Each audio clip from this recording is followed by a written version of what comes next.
poco más sobre las diferencias más palpables entre la animación oriental y la occidental, hallamos el estilo artístico, que diría que es donde más difieren, puesto que la animación occidental es más realista, tiene diseños más simples que tratan de buscar este personaje animado que se vea lo más realista posible. Mientras que la animación oriental destaca por todos estos aspectos exagerados como son los ojos, los gestos, los movimientos corporales. Está claro que ambas tienen su estilo artístico, ¿no?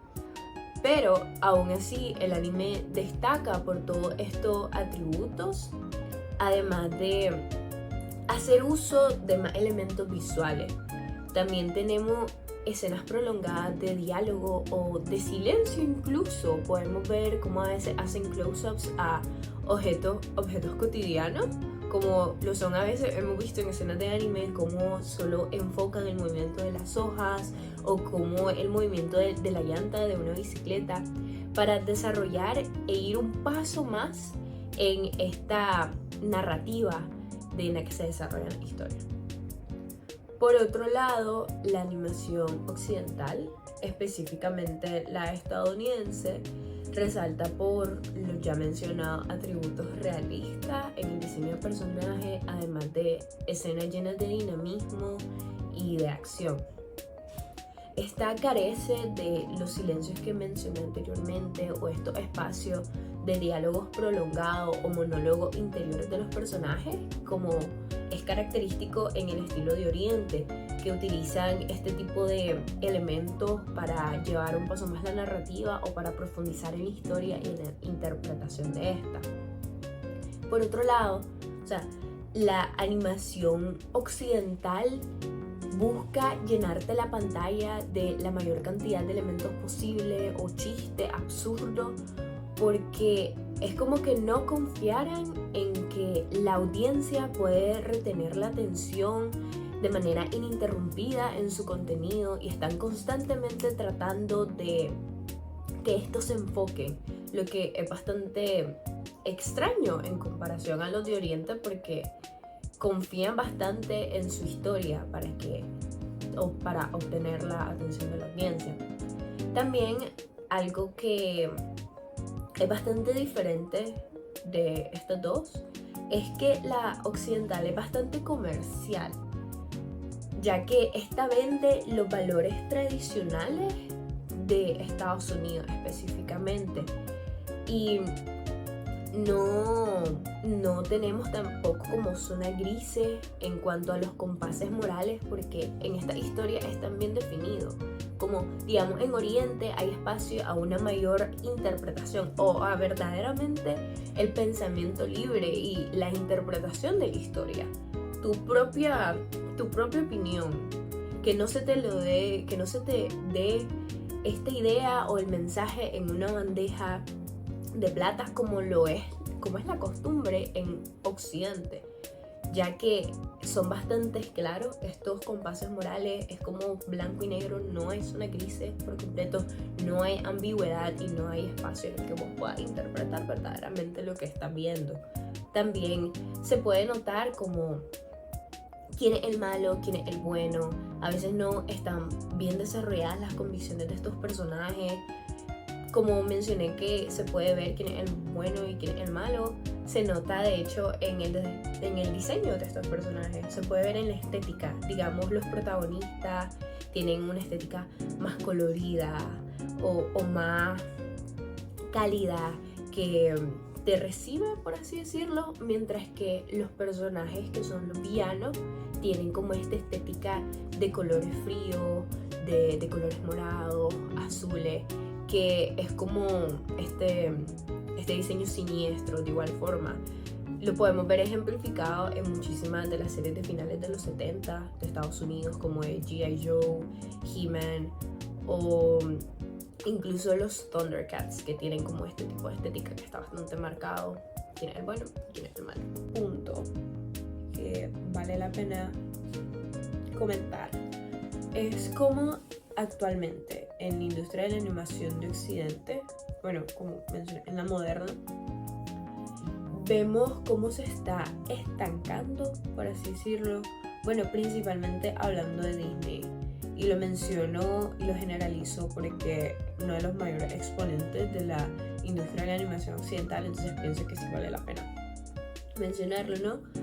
Y es que está estancado en no tanto la historia, eso, y cómo diseñan a los personajes, no solo estéticamente, sino ya en la historia. Eso es otra cosa, pero es de que está estancado en un estilo más caricaturesco y simplista. Lo podemos ver en producciones modernas de Disney, como lo es Moana o Encanto, que es de 2021, 2022, no estoy muy segura. Pero sí, el caso es que es reciente. Y podemos ver esto que están pasando por algo llamado el síndrome de la misma cara o el mismo rostro. Este es un término que, digamos, lo podemos escuchar en foros que hablan sobre este tema, en videos de YouTube o en videos de TikTok incluso, que hablan sobre cómo al diseñar a un personaje, un rostro, son absolutamente las mismas facciones sin importar el sexo, la raza o la edad del personaje. Es completamente indistinguible. Evidentemente podemos ver excepciones, como lo son Spider-Man. Mencionado y lo vamos a seguir mencionando porque es un punto importante en la historia de la animación occidental, un antes y un después de Spider-Man Into the Spider-Verse, que inspiró muchísimo a otras producciones como El Gato con Botas 2, Las Tortugas Ninja, y va a seguir inspirando muchísimas más.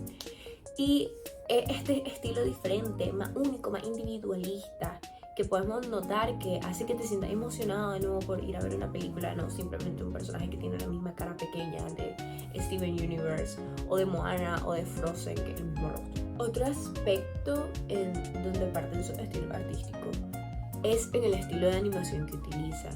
Occidente, su estándar en cualquier tipo de producción animada de manera moderna es el 3D y todo lo que tiene que ver con el CGI.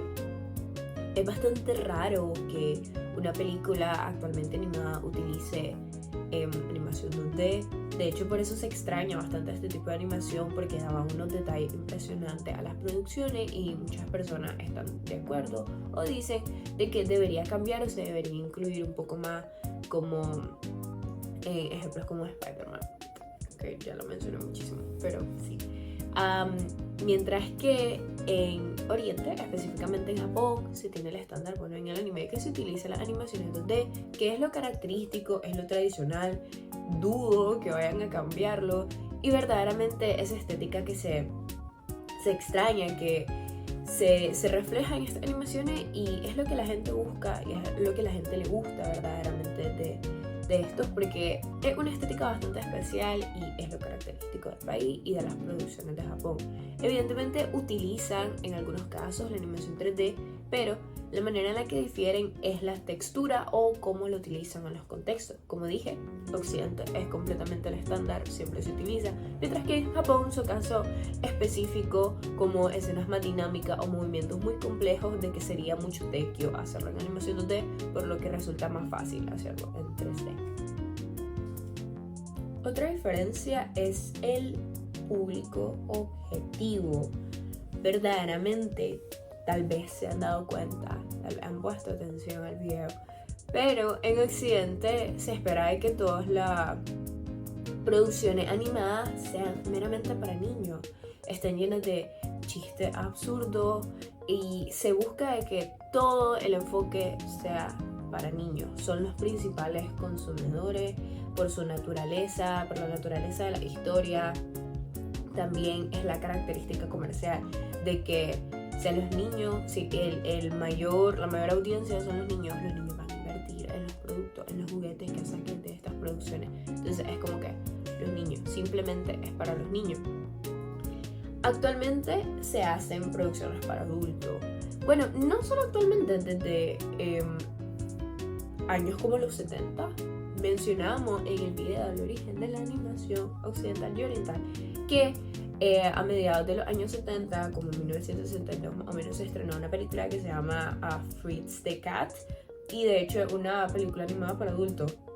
Siempre han estado verdaderamente estas producciones para adultos. Podemos, por ejemplo, que se toma que la gente les tiene mucho cariño, como BoJack Horseman, Rick and Morty. También está Invincible, que es una nueva serie de superhéroes de Prime Video, pero como lo mencioné, son estrictamente para adultos. Y sí existe, como digo, productos para esto, pero no son el público principal. En Occidente, si decís animación o dibujo animado, pensá inmediatamente en niño, no que un adulto va a estar sentado en una serie de dibujos animados. Bueno, en Oriente esto es diferente, porque existe un dibujo animado para toda edad, para todo tipo de personas. Es abrumante la cantidad de géneros, como mencionó mi compañera Brigitte anteriormente. Hay de todo, hay drama, hay thriller psicológico, hay terror, como cualquier tipo de película, cualquier tipo de libro. Hay de todo tipo de dibujos animados, no son específicamente para los niños, para todo tipo de público. Hay incluso géneros un poquito más subidos de tono, se podría decir, que son meramente para adultos, como hentai, ecchi, que es otro tipo de producciones, pero de igual forma son dibujos animados, pero el contenido es estrictamente para adultos, es completamente diferente. No es que a un niño lo va a poner ese tipo de cosas, pero sí es específico para cada edad. Podemos retomar como el shoujo, que es generalmente para la adolescente, o el shonen, que es generalmente para los adolescentes, que es para todo rango de edad, para todo tipo de personas. Hablando sobre las temáticas, Occidente es característico por desarrollar historias bastante fáciles, bastante simples, fáciles de comprender, que tratan sobre valores tradicionales de Estados Unidos, valores familiares, valores del trabajo en equipo, sobre la amistad, todo este tipo de cosas. Esto se hace mediante una gran aventura o el desarrollo de una gran aventura, que sirve como un tipo de puente o un tipo de facilidad para que el personaje tenga un desarrollo o tenga un cambio. También tratan sobre grandes héroes y grandes villanos. Podemos ver reflejados estos compases morales de que son blanco y negro. El malo es malo y el bueno es bueno, solo porque sí. No hay mucho espacio para la ambigüedad o para este tipo de interpretación o introspectiva profunda. Continuamos. Hay más. Están las influencias culturales y las temáticas. Bueno, ¿qué podemos decir sobre esto? Es evidente que en ambos estilos de animación se ven influenciados por su trasfondo cultural, por todo lo religioso, todos los valores de la sociedad en la que se desarrollan estas historias, y de hecho las historias tratan de plasmar esto y globalizarlo, por así decirlo. Todo depende de los valores o de las temáticas que predominan en los hemisferios. De eso van a tratar mayormente la historia, y eso es lo que van a resaltar. En Oriente es completamente lo contrario. Como mencioné, Occidente justifica este tipo de narrativa simplista o este tipo de historias que son solo para niños, porque ese es su público predominante, pero se deja evidenciado, digamos, como la animación nipona tiene un catálogo extenso de todo tipo de géneros que abordan todo tipo de temas, y como para programas dirigidos a los niños se toman en cuenta este tipo de narrativa adulta o este contenido adulto. No quiere decir de que porque tu público sea en niños les va a dar un contenido de menor calidad del que verdaderamente merecen. Es cierto que su comprensión no es tanta como la de un adulto, pero vos buscas, además de entretenerlo o distraerlo, dejarle una lección o un aprendizaje de todo tu producción, de todo lo que vos estás mostrando, lo que es tu trabajo. Otra temática que abordan bastante es el uso de la religión, tanto en Occidente como en Oriente. Lo podemos ver ejemplificado en una casa animadora bastante icónica y famosa de Japón, que es el Estudio Ghibli. Estoy seguro que todos, si no han visto, al menos han escuchado de alguna película del Estudio Ghibli, que por ejemplo está El viaje de Chihiro, House Castle, Mi vecino Totoro, muchísimas. No terminaría nunca de hablar de ella, pero no nos vamos a enfocar en eso ahorita. Bueno, el caso es de que en muchas de estas películas se aborda el tema de la religión, no como temática central, pero sí una parte que ayuda bastante a la historia, y generalmente se hace uso del sintoísmo. El sintoísmo es una corriente religiosa originaria de Japón en la que se venera la naturaleza, es de naturaleza animista, que esto quiere decir que le otorgan vida o alma a diferentes objetos, como la naturaleza, individuos como la naturaleza, y es bastante importante, además de venerar al antepasado y muchísimas otras cosas de las que evidentemente no voy a estar mencionando. Pero bueno, el caso es de que en muchas ocasiones aquí se mencionan este tipo de temáticas y se utilizan para el desarrollo de la historia. Tenemos este ejemplo de la princesa Mononoke, que ella está en los espíritus del bosque y esto pues trata de salvar al bosque y muchísimas cosas más. Pero el caso es de que donde difieren no es querer representar temáticas religiosas, sino en cómo lo hacen, cómo expresan artísticamente estas entidades mayores o estos dioses en Occidente y en Oriente.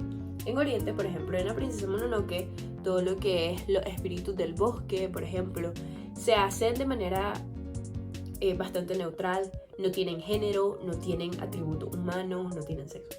Nada de eso, no se llega hasta ese punto. Verdaderamente no se le atribuye este tipo de características, mientras que en Occidente sí lo tienden a hacer. Y como es generalmente el cristianismo, que es más conservador, es solo un dios al que se le atribuye el sexo masculino, y estas representaciones, bueno, no hay espacio para más representaciones. Por ejemplo, una oportunidad desperdiciada en Aladdin, como está en Medio Oriente, y va a estar no va a tomar en cuenta la religión. Siguiendo con esto, siempre se dan este tipo de representaciones como un dios masculino y el cristianismo. Esto lo podemos ver evidenciado en cintas como El jorobado de Notre Dame, que de hecho se da en este contexto, como en este dilema ético y religioso que tiene el villano. También se desarrolla mayormente como en la iglesia, si no estoy equivocada, en la iglesia de Santa María de París, y es una temática central de la historia. Ya para finalizar el video, ¿qué podemos decir de la animación occidental y la oriental?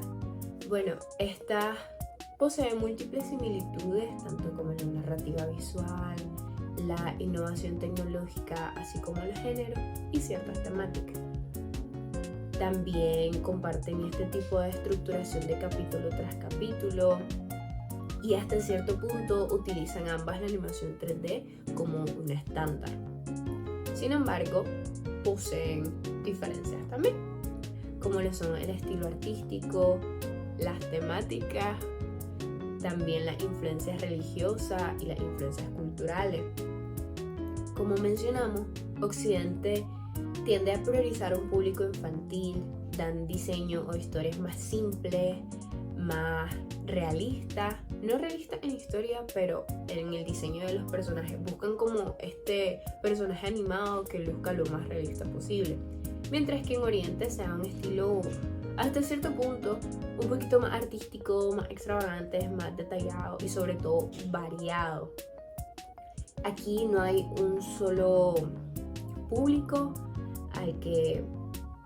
un solo público consumidor, sino de que hay múltiples y hay diversas temáticas que se abordan, no siempre es lo mismo. También podemos ver las mismas diferencias reflejadas tanto en las temáticas como en la representación de figuras religiosas o de los valores que se consideran tradicionales en cada hemisferio. Muchas gracias por ver este video y por acompañarnos todos los videos que hicimos anteriormente.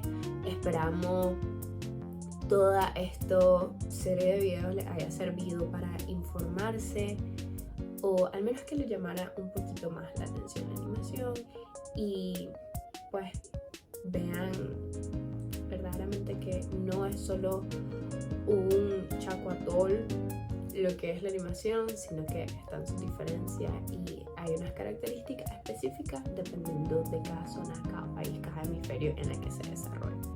Gracias por ver el video y esperamos nos sigan en próximos proyectos. Sí, ya sabemos. Chao.